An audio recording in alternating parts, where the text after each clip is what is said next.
Hello and welcome to RachAquarelle. This is just a little preview of the project that we are going to be painting today. And I just wanted to show you this really quick before we get started because I know it's a little bit longer video than what I typically try to do, but I really feel like this project is worth the time and the effort. And yeah, I hope that you're motivated, and let's go ahead and get started on this project. We're going to keep it as simple as possible, and I will be providing you with a free template. The link of that will be in the description below. It will take you to my Gumroad page, and there you can get this template for free. I think that when you go to get the template, it basically asks you to name a quote-unquote fair price, even though the template is free. So you just put 0 in there, and then you get that template for free. So I'm going to go ahead and just start sketching this here for you. I've sped it up because I think you get the general idea of the sketching part. And of course, the template is free for you. If you choose to use that, feel free to use it. That's what it's there for. You basically can download it and then print it at home instantly.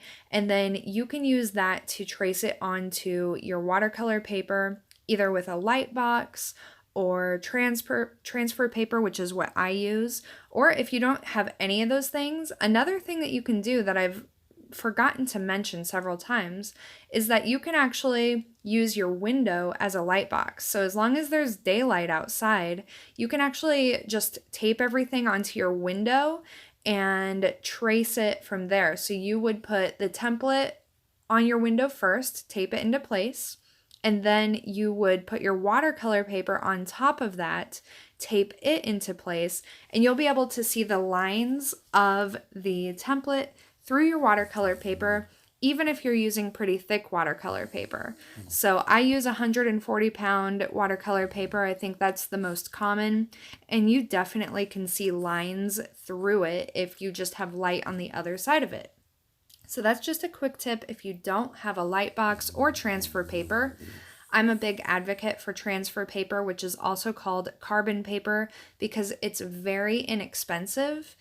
I can't remember exactly how much it costs. I think maybe I paid under $10 to get a pack of like 20 sheets, and one sheet will last you so long. I bought my transfer paper years ago, and I still have most of it.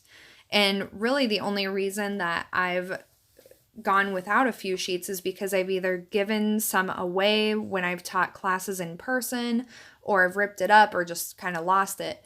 But it just lasts so long. It's not a thing where you just use it once and then it's gone and you have to go to a new sheet. It seriously lasts so long, and it's great. So anyway, my idea for this illustration, well, I'll tell you how I was inspired. So I love birds. I love looking at pictures of birds. I love painting birds. I love learning about birds. And right now it's winter, and so you actually see a lot of cardinals around, and they're so beautiful. And I was looking at pictures of cardinals online and just kind of admiring the female cardinals because, as you probably know, birds have very distinct coloration, and typically the females of a particular species of bird will be a little bit more muted, while the male birds will be a little bit more colorful because that's how they attract a mate. So I was thinking about how actually beautiful female cardinals are. Their coloration is very subtle, kind of grayish pink and just a little bit of red in their coloration. And then of course the males are extremely bright red, which is why you are more likely to see them because they really stand out. And so I was thinking that these are a great bird for winter themed, anything, whether it's a card or just some wall art or an illustration. They're just very popular. You see a lot of cardinals depicted in winter scenes and winter themed things. But I was thinking, like, how could I make a really cute illustration out of this? So I was kind of thinking about their coloration and how the males have to show off to the females. And then I was also trying to think of a way to incorporate the theme of ugly sweaters into one of my little winter themed projects that I've been doing every single day. And I wanted it to be a little bit unique. I wasn't really thinking of anything other than just painting a whole bunch of different sweaters with different designs on them. And that wasn't really exciting me. So, what I have decided to do was to give these cardinals some quote unquote ugly sweaters, which of course are never ugly. They're always so fun and beautiful. I love ugly sweaters. I have a few myself. So I decided that the female will have more of like a, just a regular, typical, pretty sweater on, nothing like flashy. And then the male cardinal is going to be showing off his insane, ugly sweater to the female. And she's just going to be kind of rolling her eyes like, whatever, nice try, buddy. So that's kind of the idea for this illustration, which I thought would be really fun and fairly easy. And so I hope that you'll bear with me. I hope that you'll give this project a try. All right, so here we go. I'm going to be transferring my sketch onto my watercolor paper. And my watercolor paper here is cut to a 9" by 9" square. And I'm going to be using transfer paper to transfer this over to my paper. So with the transfer paper, you put the dark side face down against your watercolor paper, and then you basically just have to apply pressure, and then that carbon on the paper will transfer down to your paper.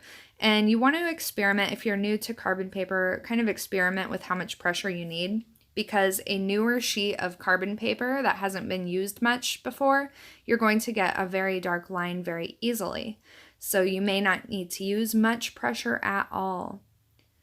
So what I would typically advise is, make a mark with your normal pressure that you draw with, and then just kind of take a look and see how dark it was, and then you can get a sense of how much you need to adjust your pressure there.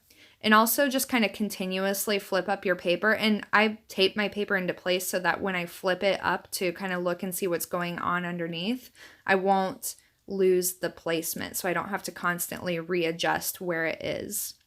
So just kind of check, make sure all your lines are going through, check to make sure you didn't miss anything important. That's very easy to do. And then once you know that you have all of your lines in place, you can remove the carbon paper and remove the templates. I'm going to start this project with a very basic wash in the background. And I decided first, because I'm just going to use masking fluid in one spot on this illustration, which his ugly sweater is going to have like Christmas lights all over it, and I don't want to have to paint around those, so I'm going to just mask out little dots all over his sweater. And that way, kind of the last thing I'll do with this illustration is I will add color underneath all of this masking fluid. And I want to do the masking fluid first because even though these are really small marks, I'm applying it kind of thick to make really nice circles. So it might take a little while for the masking fluid to actually dry, and I can just work on other parts of the illustration while the masking fluid is drying, so I don't have to take a long break or anything like that, or accidentally get the bristles of my brush into the masking fluid, which is not something that you want to do. And if you're curious about any of the supplies that I am using, I do have a link in the description. I've made a list on Amazon. It's an idea list, which Amazon allows you to do. So it's not like a wish list of things that I need, because obviously I have these, but it's an idea list that is shareable. And so if you click on there, you can actually see all the materials that I use in all of my paintings. So check that out if you are curious. I don't have like an affiliate account with Amazon, so I'm not pushing on this stuff on you to make money. It's just that this is what I use, and I get a lot of questions about materials that I use, which I will continue to happily answer if you're not able to get to that link. But if you do want to just check that out, feel free.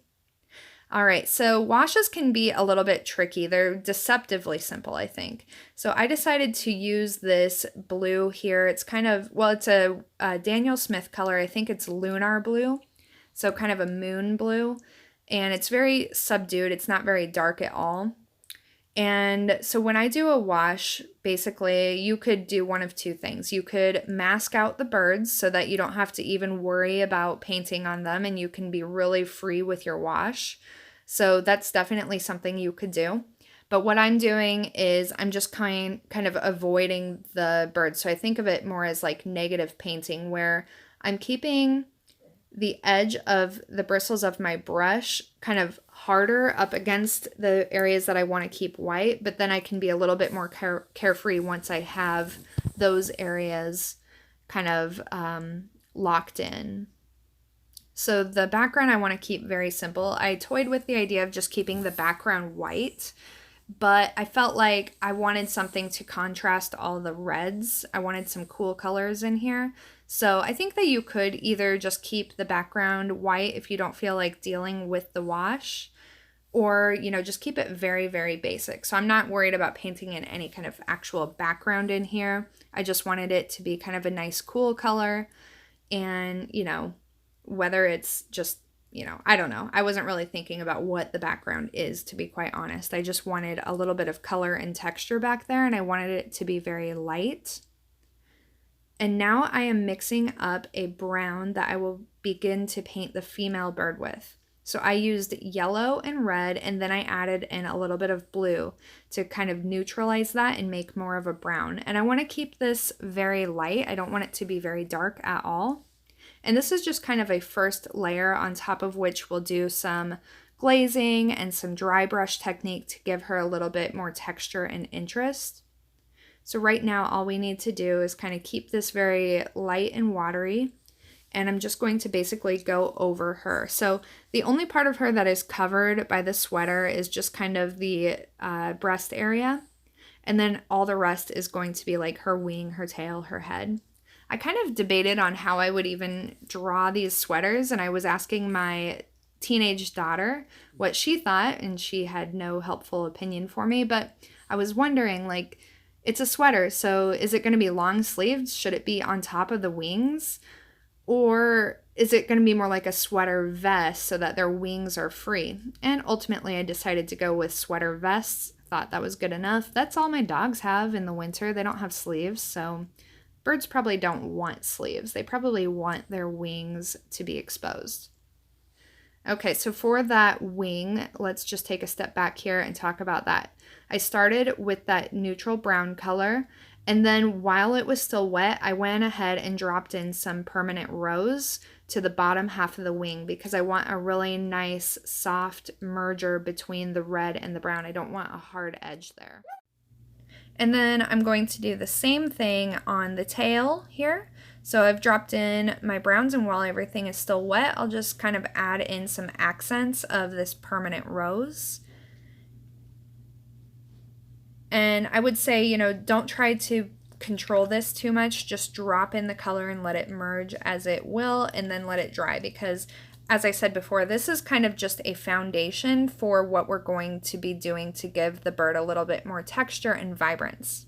And then I went ahead and also put a little bit of that permanent rose on her crest.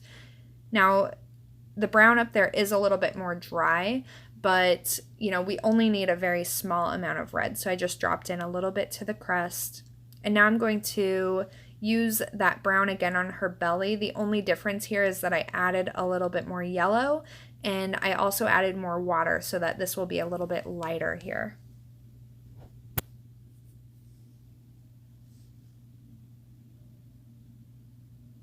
And I wasn't sure what color I would make her vest because I want it to be very kind of subdued, but also I didn't want it just to be the same color as her brown feathers. So I kind of am going to go with a more muted violet or purple for her sweater.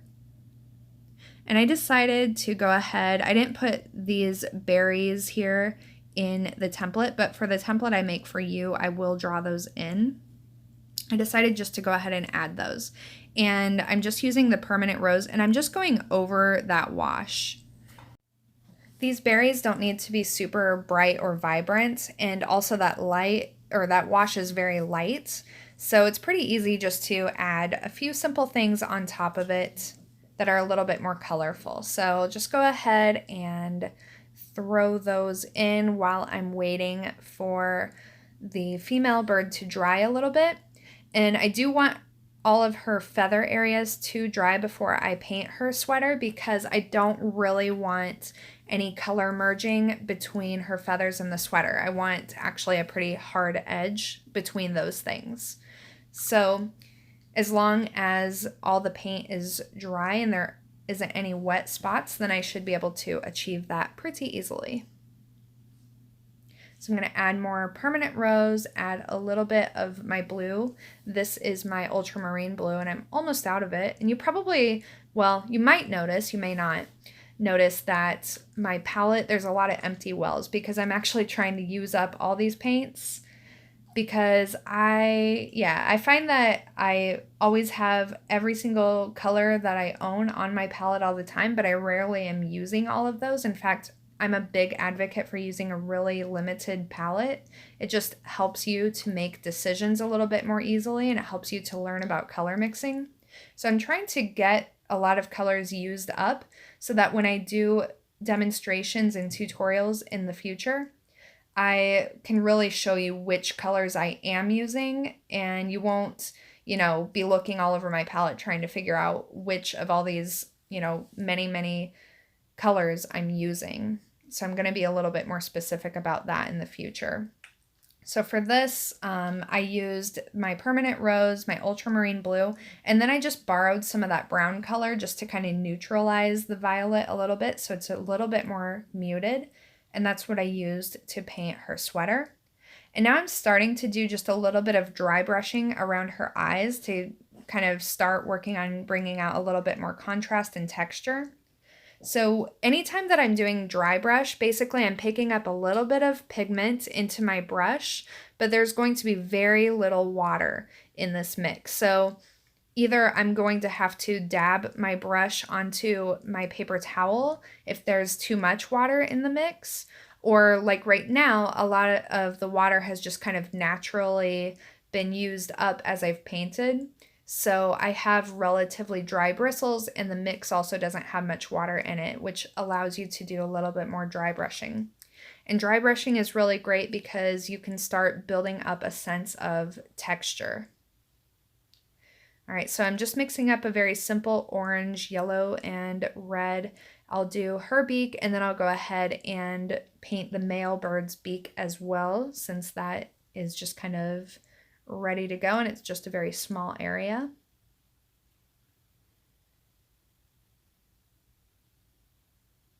So we'll just keep that very simple. But you can see that the female bird is really coming along at this point. She's starting to, really look the way that I want her to look. And again, I'm keeping all of those colors relatively light because I will add a lot of dry brush texture on top. And that's what I'm starting to kind of do on the belly. I know it's not very obvious because I start out very light and subtle. I don't want to just go in with a lot of dark dry brushing and get too much texture because that will look chaotic. I like to build that up. So I'll start out with some lighter dry brush that's more subtle just to start kind of giving the impression of texture without going overboard. And I'm also looking for areas on her just to add a little bit of definition or, form to make her seem just a little bit more round. And starting to define her wing a little bit more with this. And again, this is the same muted violet that I used for her sweater. So I'm just kind of repurposing that and allowing that to bring out more definition in her feathers. And so really, I think that you'll get a good effect as long as you don't have too much water on your brush. If you do have too much water, then you're going to start getting watermarks. And we're not really glazing, we are dry brushing. So I kind of think of it as almost drawing, like I'm using my paintbrush as a pencil or a pen because I can control these lines really well. They are not going to be spreading all over the place as with a wash or a wet and wet technique. The pigment's going to stay right where I place it with my brush. as long as I don't have too much water in there. And now I'm going to do a little dry brushing with the permanent rose as well. Again, just to start adding some very, very subtle texture. So you can see that I'm using kind of short, straight strokes and just starting to add in accents of this red. It's a little bit darker than the red that I've already applied on her, so it's going to stand out just a little bit against that red. But my point here is not to obliterate the red that I had applied in the initial wet and wet technique, but just to accent it with these short dry strokes. And you can see, if I do have too much water on my brush, I just dab it onto my paper towel. So that doesn't, remove all the pigment. It just removes a lot of the water and leaves some of the pigment on your bristles so that you can get this effect. And a lot of times too, if you see my hand leaving the screen going downward, I'm basically, every time I do that, I am dabbing my brush onto my paper towel. I just happen to naturally and typically hold my paper towel in my left hand as I paint, and my left hand is kind of closer to my body. So anytime that you see that, it's because I am dabbing the brush onto my paper towel. So that will give you a sense of how often I do that when I'm dry brushing. Okay, so I took a little bit of a break here. I got some fresh water. I let things dry up a bit. Even while I was working on the female bird, the masking fluid on the male bird was still quite wet in some spots where I had applied the masking fluid more thick. So I took a break, I drank some coffee, got refreshed a little bit. It is the weekend, so it's all about relaxation, right? And now I'm going to go ahead and block in the male bird's feathers. And for him, I'm just going to go in straight with some permanent rose. So with her, there was a little bit more nuance because I needed that blend of the browns and neutrals with just a little bit of red on her. For him, I get to be a lot more bold. So I'm going to keep this relatively light. I don't want to go in with too much saturation or too much pigment right off the bat, because I want to leave myself some room to add some dry brush on top of him to give him a little bit more texture as well. But I'm just going to go in with that permanent rose all over his wings, his tail, and his head. So there's not really any like wet into wet technique here. It's basically just applying a wash all over him.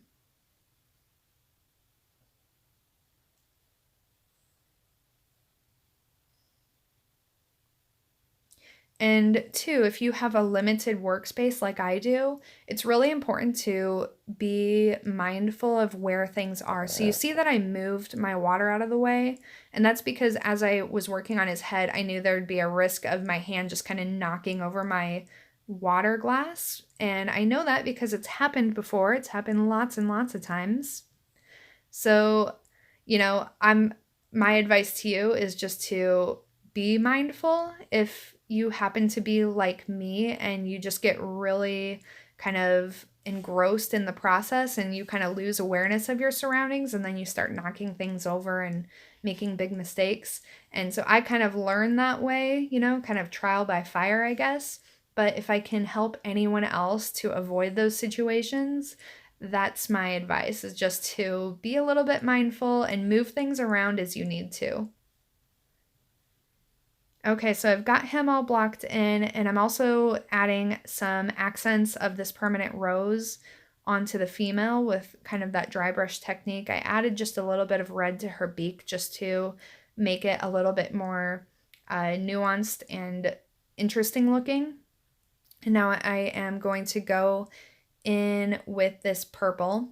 So I'm kind of running out of my permanent rose, and I could have either just kind of replenished that, put some more on my palette, but what I decided to do, since, as I said, I'm trying to kind of just use up all the colors on this palette so that I can work in a more deliberate way in the future with my colors, I'm just going to go ahead and use my Purell red to do a lot of the other red work on here. And I mean, that's not a bad thing. I think if I had a lot more of the permanent rose on my palette, I would have just stuck with that.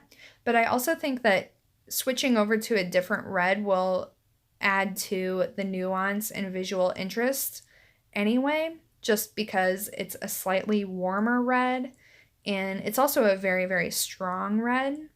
So I think overall it was a good thing to switch over to the Purell red, but it's definitely not necessary. So basically Purell red is a little bit more of a warm red, which means that maybe it's a little bit more orangish than the permanent rose, which is a little bit more toward magenta.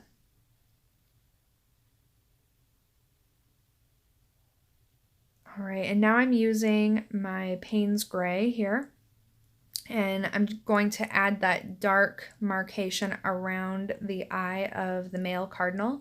Females have that a little bit too, and that's why earlier I had used that muted purple to kind of give a little bit of contrast around her eye, because they don't have that really dark black mark around their eye as the males do. So I'm just going right around his eye, and I didn't mention before, because I didn't really think about it, but you know, as I'm painting the cardinals, like their feathers, obviously I'm avoiding the eye area, and what I'll do is I'll just use ink to kind of define the eyes. I'm not going to be using a lot of ink for this illustration. I was trying to rely mostly on just watercolor for this, but toward the end I will use a white gel pen, and I will also use a black micron pen just to add a few final details to the illustration. So I'm just avoiding the eye where I want the eye to remain white, which for the birds is pretty easy to do. And now I'm using, again, kind of a muted violet to start adding a little bit of dry brush technique to the wings of the male bird to kind of, you know, give a sense of texture for feathers and just a little bit of contrast. And since this muted violet has kind of more red in it, it tilts a little toward red, it's giving us a very nice subtle effect that we can build on top of. Now I'm using the Purell red just to add like a drop of red onto the berries. I'm not going over the entire berry, but just kind of toward the top part of the berry, I'm just dropping in a little bit of that Purell red, which again is just a very strong red. And now I'm using the Purell red in a dry brush technique to start adding a little bit more vibrance and texture to the male cardinal's wings. So again, anytime that I have too much water on my brush, I'm just dabbing it into my paper towel. And when I do dry brush technique, I'm not super specific about exactly what marks I make. Basically what I'm trying to do is maybe follow the contour of where I think that the feathers should be, or on the body I'm using just very short strokes.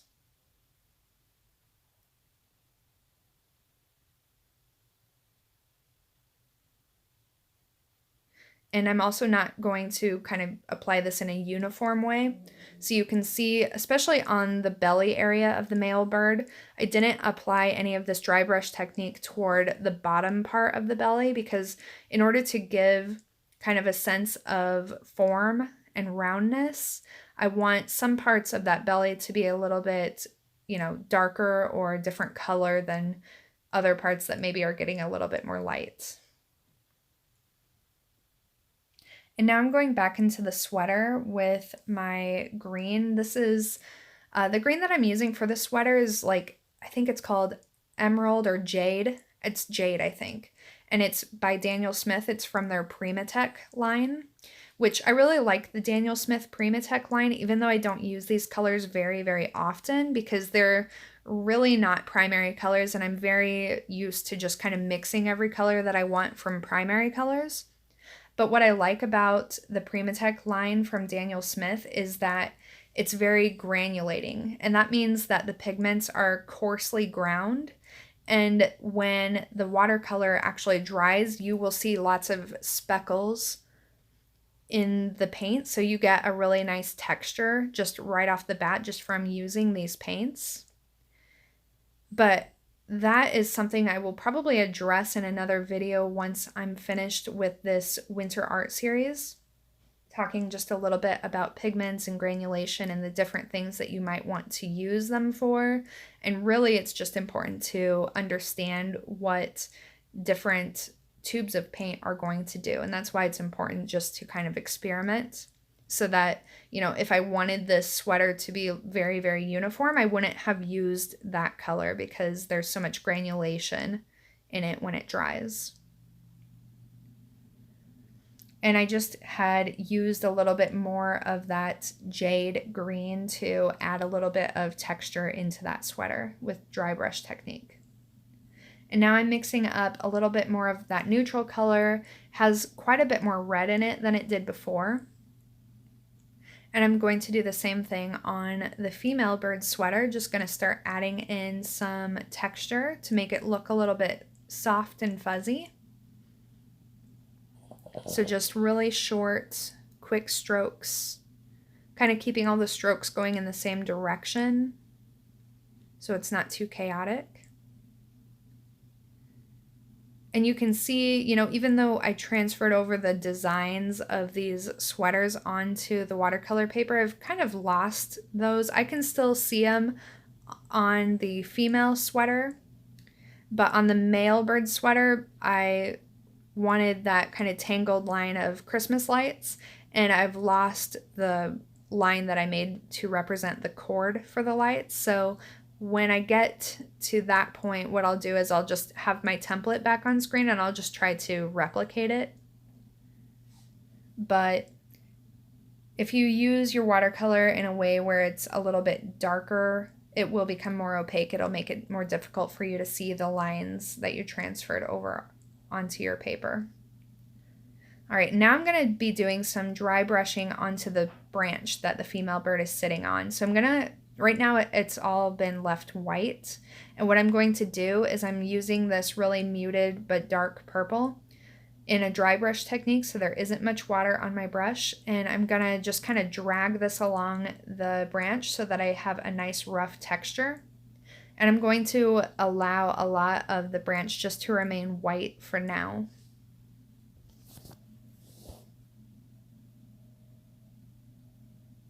So I'm just following the contours of the branches that I had drawn in, adding a few twigs to connect the berries to the branch, but just leaving this very, very rough. And another good reason to use a limited palette is that it will actually help you to create compositions that feel a little bit more integrated in terms of the color. So you can see I'm using this muted violet over and over again, especially in areas that I want to add a lot of definition and shadow to. And I feel like that just helps everything feel a little bit more cohesive. And now I'm mixing up a very light but somewhat muted warm yellow, and I'm just going to glaze on top of all that rough dry brush texture that I used on the branch, just to give a little bit of warmth to the branch. And now I'm using more Purell Red just to add more texture and vibrance to the male, because I just want to make sure that he's very, very bright. I think that we're doing pretty good on him. You can only go so bright, of course, with a color. And then I finally just added a tiny bit of red to the top of his beak, again, just to give a little bit more contrast. And now I'm ready to let this dry a little bit and work on some of the details with my gel pen and my other pen. And I'm removing the masking fluid from the sweater so you can really see where all those lights are going to be. Very, very obnoxious. And now I'm using this white gel pen to kind of recreate the cord for these lights, although I'm not going to get it exactly right, and that's totally fine. Just kind of helps to have something to look at, because with all of these white marks in the way, it's kind of hard to navigate where the cord really was to begin with. With this white gel pen, I usually find that I get a better line if I actually use a lighter touch. If I start applying too much pressure with the white pen, for some reason it doesn't work as well. I guess it kind of interrupts the flow of that white ink. I don't use gel pens very often. So now I'm going to use the gel pen just to start adding in a little bit more texture, not just to the sweater here, but I will also use it on both of the birds as well. And the white gel pen is what I'm going to use to mark in the design on the female bird's sweater. So I'm just using very short little hatch lines just to add a little bit of woolly texture to the sweater. I'm going to be a little bit more reserved on his sweater just because I used the white to draw in the line for the cord. So I don't want to go overboard with these little hatch marks. So I'm being pretty reserved with those on his sweater. But once I show you that close-up again, you'll see that it does have a nice subtle effect. And then whether I'm using this white gel pen or when I use my black micron pen a little bit later, I don't want to fully outline anything, so I will just, in some areas that I think need a little bit more contrast or separation, I'll add a quick stroke, but I'm not trying to go all over this whole image and outline everything like a cartoon. I want it to be pretty whimsical, and I want to add some accents where they are needed, but I do not want like a solid outline. And so for the body and wings of the birds, I am using different hatch lines. Again, on the wings, I'm trying just to kind of follow the contour of how I think the feathers are kind of, curved. And I'm using a little bit longer strokes on the wings. And then on the body part, I'm using short strokes, even shorter than what I used on the sweaters. So now I'm marking in all the design work on the female's sweater. And I think this has a nice look because it's very subtle. Again, it's very subdued, just like she is. Very tame.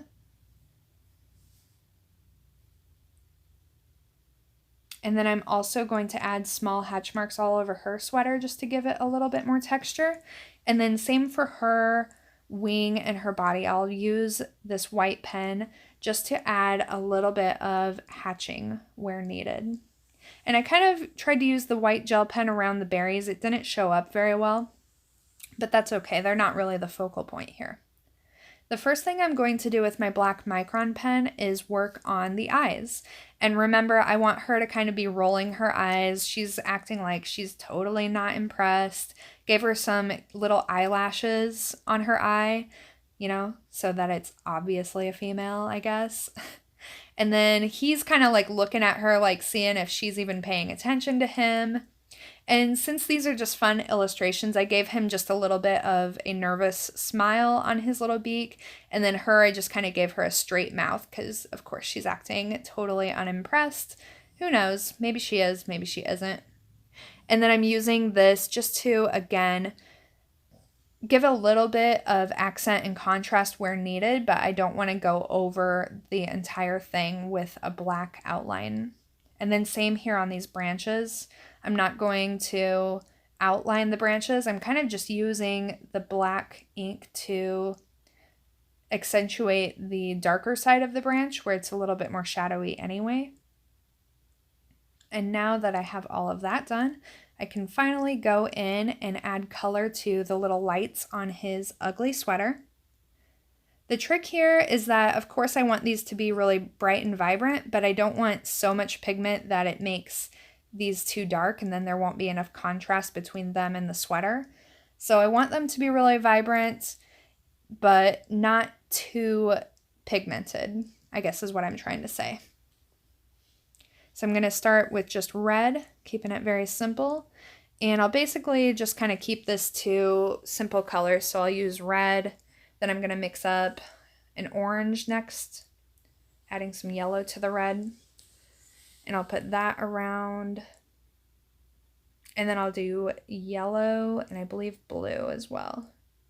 And then once those are dry, I will go back to my white gel pen just to add a little dot of white at the center of each light. Again, it's going to be very, very subtle, probably not noticeable from this angle, but when you see the close-up, you'll be able to kind of look for that. That just kind of helps make it look a little bit brighter.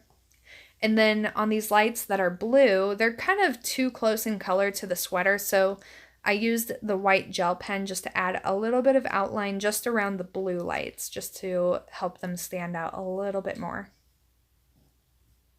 And now I'm using the white gel pen also just to add little glints of highlight to the berries.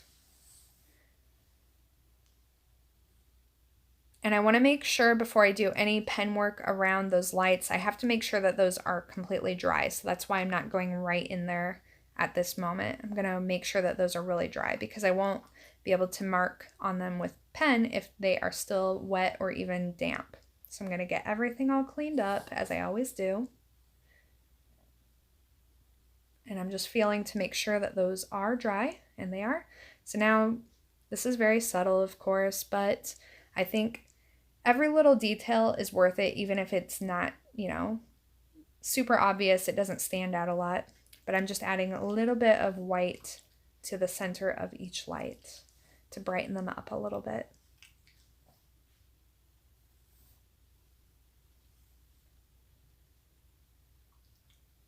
And that is basically this project. So I think it's relatively simple. Took me over an hour. I sped up a few parts of this video, of course, where it was a little bit repetitive and lengthy, but it took me a little over an hour to do this. This was actually my second try. The first one didn't go so well. So sometimes that happens, and that's fine. So now you can kind of see the effects of all the texture that I added a little bit better.